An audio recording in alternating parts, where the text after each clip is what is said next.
छात्राओं, संस्कृत साहित्य के इतिहास के अंतर्गत महाकाव्यों के अध्ययन में आज हम राजतरंगिणी का अध्ययन करेंगे। राजतरंगिणी महाकवि कल्हण विरचित राजतरंगिणी ऐतिहासिक काव्यों की परंपरा में सर्वाधिक प्रौढ़ रचना है। ऐतिहासिक दृष्टि से कल्हण विरचित राजतरंगिणी प्रमुख ग्रंथ है। इस ग्रंथ में आदिकाल से लेकर सन 1151 ईस्वी तक के कश्मीर के राजाओं के शासनकाल का क्रमानुसार वर्णन किया गया है। इस प्रकार यह ग्रंथ 1500 वर्षों में विस्तृत कश्मीर का राजनीतिक एवं सांस्कृतिक इतिहास प्रस्तुत करता है। छात्राओं, राजतरंगिणी का अर्थ है राजाओं की नदी।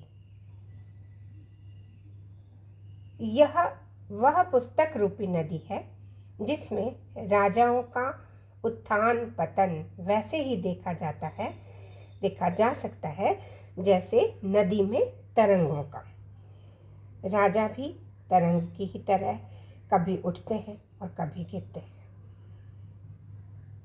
राजतरंगिणी 8 तरंगों में विभाजित है, जिसमें कुल 7826 श्लोक हैं। प्रथम तरंग में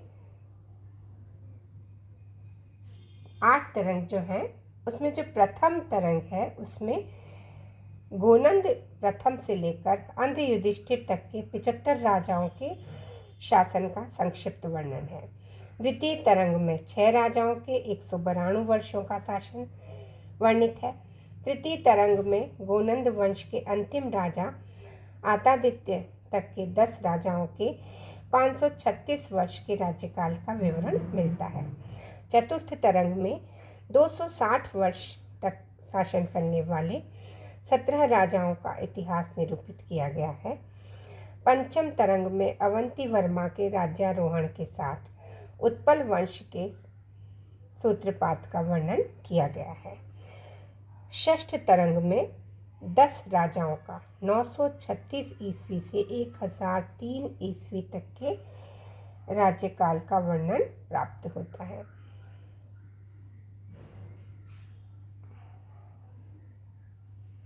अष्टम तरंग में सातवाहन वंश के उच्चल सुसल भिक्षाचर एवं जयसिंह राजाओं की जीवन कथा का वर्णन है। शैली की दृष्टि से देखा जाए तो यह कल्हण विरचित जो राजतरंगिणी ऐतिहासिक रचना शैली की दृष्टि से ये एक अमूल्य रत्न है, जिसकी कांति आज भी उतनी ही आनंददायिनी है।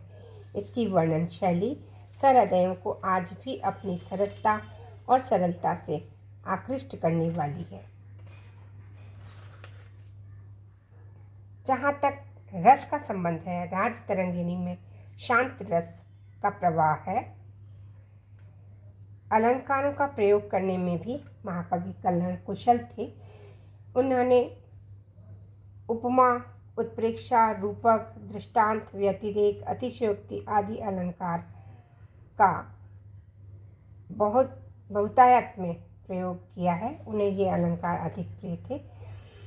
छंद की दृष्टि से संपूर्ण ग्रंथ में इन्होंने अनुष्टुप छंद का सर्वाधिक प्रयोग किया है।